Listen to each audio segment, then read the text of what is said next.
In this guide, I'm going to walk you through how you can recover your Gmail password in case you can't remember it. I'll show you a simple method that usually works for many users, though it might not work for absolutely everyone. Still, it's worth giving it a try.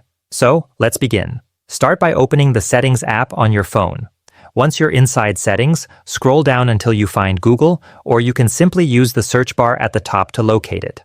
Tap on it, and then choose the option that says Manage your Google account. When you're inside your Google account, swipe over to the right until you reach the Security tab. Inside the Security section, scroll down until you come across an option called Password Manager. Tap on Manage Passwords. Here you'll see a list of all the passwords saved on your device. Look for the entry labeled google.com. It should appear in the list. Select it, and then to reveal the saved password, simply tap on the small I icon. That's the method, straightforward and effective for many people. Hopefully, this helps you recover your account. Thanks for watching, and see you next time.